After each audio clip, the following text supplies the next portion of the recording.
Olá, está começando mais um De Frente com a Lei. E no programa de hoje vamos conversar com a vereadora Gladys Frisso, do PMDB, aqui tratar de assuntos, pautas que têm permeado o mandato da vereadora, a quem eu já saúdo. Vereadora Gladys Frisso, uma honra tê-la conosco de volta aqui no De Frente com a Lei. Olá, Fábio, aos telespectadores também. É uma alegria para que eu esteja aqui hoje falando com você novamente e a quem nos assiste pela TV Câmara. Vereadora, a senhora vem apresentando alguns projetos recentemente protocolizados, digamos assim, aqui no Legislativo Caxiense, e um deles atinge especificamente o transporte. Quando há greves no transporte coletivo, a senhora se preocupa com o deslocamento desse passageiro que não conseguiu, evidentemente, se deslocar. Então, para esses casos, haveria então uma gratuidade no chamado estacionamento rotativo, aquele estacionamento pago, ou as zonas por cores, como temos aqui em Caxias do Sul.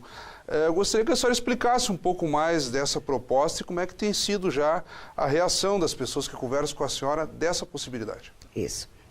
Na verdade, esse projeto vem do ensejo da comunidade mesmo, né? Onde a gente ouve o que as pessoas têm a nos dizer.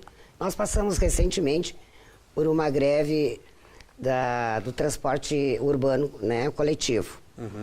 E aí pôde-se perceber a dificuldade que é das pessoas saírem dos seus bairros e se dirigirem ao centro, né? Aquele que tem carro vai tirar o carro da garagem e vai vir para o centro. Só que para isso, se ele trabalha no comércio, né, ele vai ter que deixar praticamente o dia todo ali. E isso vai custar muito mais do que talvez ele ganhe num dia do trabalho.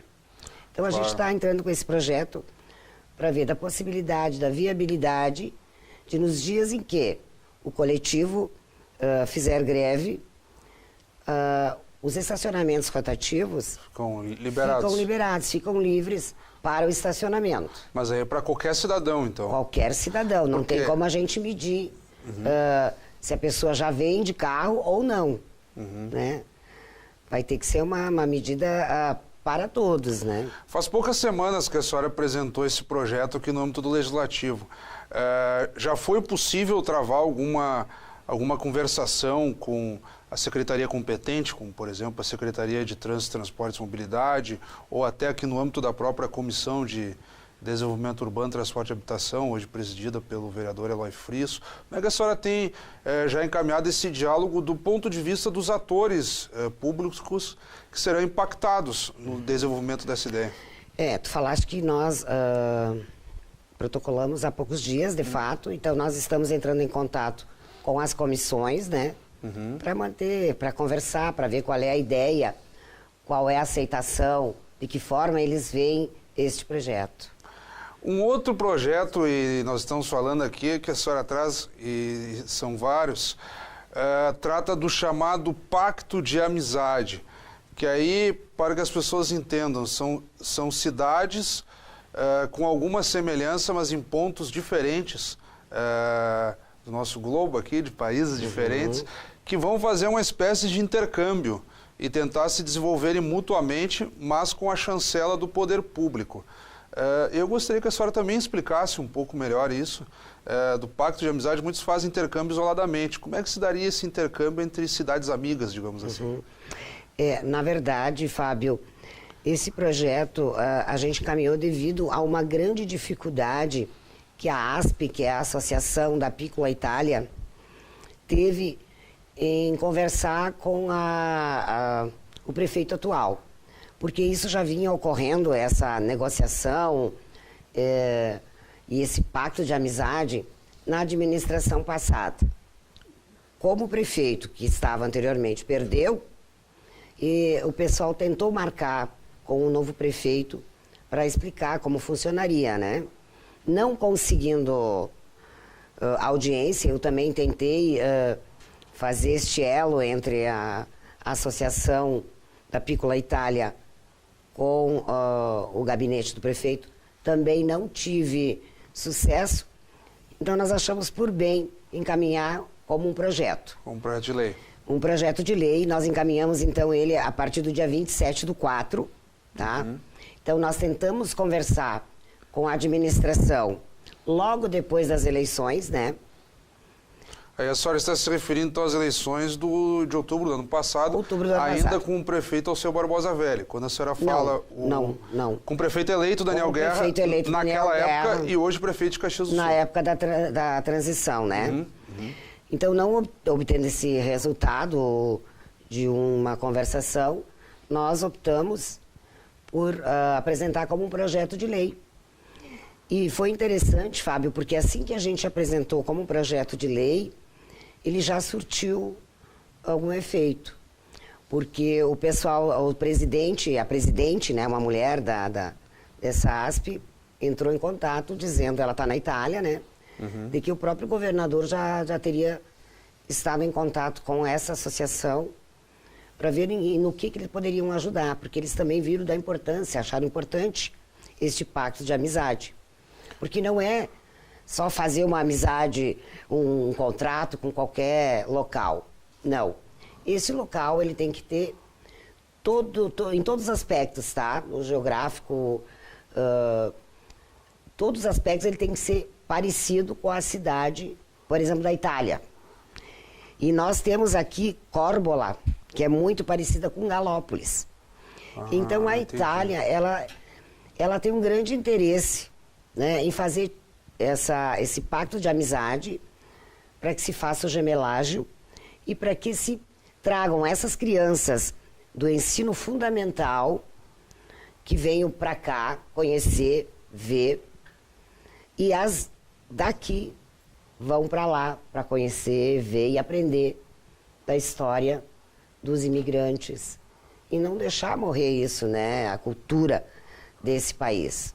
E a senhora tem expectativa, a partir desse primeiro encontro que a senhora fala que o prefeito Daniel Guerra aceitou receber esse grupo da Itália, a senhora tem expectativa de quando para que isso se torne realidade, talvez a partir das próprias conversações do poder público, não necessitando tanto do seu projeto, ou também com a aprovação do seu projeto? Como é que funciona nessa ideia de tempo? Aqui são várias pessoas envolvidas, né? Entidades, a MOB de Galópolis, o ex-prefeito de Galópolis, que é o ex, né? O Velocino Ex... Velocino Ex também já estava junto conosco, né? do PDT e ex-prefeito de Galópolis. Exatamente. Então, eu estava junto com a ASP, né? Pela amizade que tenho, por eles serem alguns moradores da região do Risso. Então, eu fiz essa ligação, inclusive, com Galópolis, com o prefeito Alceu, na época. Então, eu me sinto... né, dentro desse contexto. Tanto que tem o projeto, né? Isso. E então, o Leonardo Maltauro, que é o vice-presidente, me mandou contato dizendo que a agenda está confirmada. Então temos que aguardar. Não sei se é agosto ou outubro, eu confundo assim os 2 meses. E a senhora acredita que seria daqui a pouco um primeiro passo, porque na medida em que faz essa parceria com uma cidade italiana, daqui a pouco abre o leque e isso se torna uma rotina, inclusive com outros países, né? Eu acho um grande passo isso que está acontecendo e eu acho que vai dar certo, tenho grande esperança que vai dar certo agora.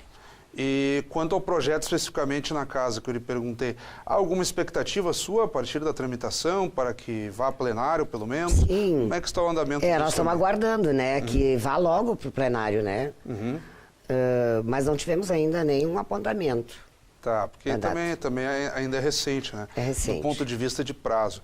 Vereadora, nessa reta final do programa, eu gostaria de retomar algumas críticas que a senhora tem feito em plenário a respeito da infraestrutura de escolas aqui em Caxias do Sul. Abrangendo o Desvio Risso, que é um bairro onde a senhora foi subprefeita, reside lá, conhece bem, mas não só de lá. A senhora fez recentemente na sessão ordinária um apanhado de escolas, tanto estaduais e municipais, aqui na nossa cidade, que carecem de infraestrutura básica, e isso tem prejudicado o ensino local. Que providências vem acontecendo nos últimos dias a partir dessas suas declarações em plenário que a senhora já pôde observar? Fábio, tu sabe que a educação é a minha principal bandeira, né? Então a gente está sempre atento a esse assunto e também a gente recebe muitos pais, né? Conversa com muitos pais devido toda a minha trajetória naquela região, que o pessoal já estava acostumado a me procurar, né? E continuam ainda, e a gente tem defendido.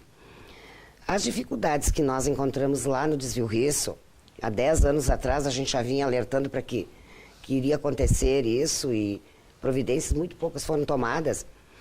Também temos informações de que existem problemas da mesma forma no Serrano e no Esplanada. O gargalo está entre essas 3 regiões de Caxias do Sul. Então a gente tem ido conversar com a Secretaria de Educação, solicitando urgência nessas demandas. Eu denunciei semana passada que ainda existem crianças fora do currículo escolar. Que não conseguiram se matricular, né? Não conseguiram. A secretária, a coordenadoria, a quarta CRE, elas dizem ao contrário, que está tudo sob controle. Nós sabemos que não está. Tanto não está no município, que a diretora da escola, Leonor Rosa, confirmou, dando até o nome de alguns pais, onde a imprensa podia se certificar do que a gente está falando. Que estavam pleiteando a matrícula para os filhos e não conseguiu por falta de vagas. Não conseguiram. Os pais desesperados e não conseguiram. Aquela região, e acredito que o Serrano e a Esplanada também, é onde tem um fluxo muito grande de pessoas que vêm e vão, né? Novos empreendimentos. E é nesse caso que a gente pede, inclusive, para que o poder público, ou ele dê a infraestrutura, ou que ele não libere mais tanto imóvel. Não tem como. Claro, o sujeito vem morar na cidade, aluga um apartamento, uma casa e vai querer matricular seus filhos, enfim, usar os aparelhos públicos como qualquer cidadão, né? Isso aí, porque a gente sabe que se tu olhar em nível de toda a cidade, não faltaria vaga. Porque existem escolas que sobram vagas. Mas como é que tu vai tirar uma criança que mora lá no Desvio Risso, tá? E tu vai mandar para escolas, vamos dizer, lá no Cruzeiro, né? A criança teria que... É o desgaste da criança, a despesa para os pais, porque geralmente essas famílias, elas pagam aluguel e elas não têm uma renda... E a infraestrutura em si, vereador, o que mais tem lhe preocupado? Porque a senhora trouxe lá situações de salas de aula insuficientes, problemas de telhado e por aí afora. O que ainda falta para suprir essa situação? Eu não sei se vocês repararam, devem ter reparado, mas não fui só eu que fiz essa denúncia, teve... Vereadores se somaram, né, quando a senhora... Se somaram porque onde eles estão inseridos, nas comunidades onde eles estão inseridos, também tem esse problema. Ou não tem refeitório, ou a quadra não está coberta. Então, aqui especificamente, a escola Ivone Triques dos Reis é um prédio lindo. É um prédio que foi entregue em 2014 para aquela comunidade e não 2016, como diz a Janice da Quarta CRE. Ele foi entregue em 2014 e nós estamos ainda pleiteando que eles solucionem o problema do laboratório de informática. Não se consegue ligar os computadores, já fazem 3 anos, porque se ligar, cai totalmente a energia. Então eles não podem usar informática. Informática, nós sabemos no dia de hoje da importância que é a informática na nossa vida. Básico, né? Então, como é que as crianças de 2º grau ficam sem o laboratório de informática? E sem contar o outro problema, que é o anexo do NAND, que é a escola fundamental, inserida nessa escola, que ocupa 8 salas de aulas, tá? Que o refeitório está lá, eu tenho fotos, Fábio, de que está sendo ocupado por sapatos, tá? Linhas de tricô, agulhas de tricô. Então, não venham me dizer que está normal, né? Vereadora Gladys, agora, enfim, estamos já praticamente no minuto final do nosso programa. Eu quero lhe agradecer imensamente e deixar o convite para que a senhora retorne nas próximas semanas, até para dar uma satisfação a quem nos acompanha da tramitação dos projetos e da própria evolução dos assuntos, essas demandas que a senhora apresentou. No que eu devolver a palavra para a senhora se despedir, digamos assim, aparecerão seus contatos na tela para quem está nos acompanhando, e-mails, telefones, para críticas, sugestões, elogios. Então o espaço é seu para essa despedida, digamos assim. Bem, eu que agradeço, Fábio, a oportunidade, porque nós, vereadores, somos esse elo entre a comunidade e o poder público, né? Então, quero agradecer a gente poder expor, poder divulgar, poder mostrar o nosso trabalho como vereadora, né? Então, eu que agradeço e coloco realmente o nosso gabinete à disposição de todos os senhores e senhoras, caso haja necessidade. Muito obrigada. A honra foi toda nossa. Acabamos de conversar, então, com a vereadora Gladys Frisso, do PMDB. Obrigado pela audiência. Até o nosso próximo encontro.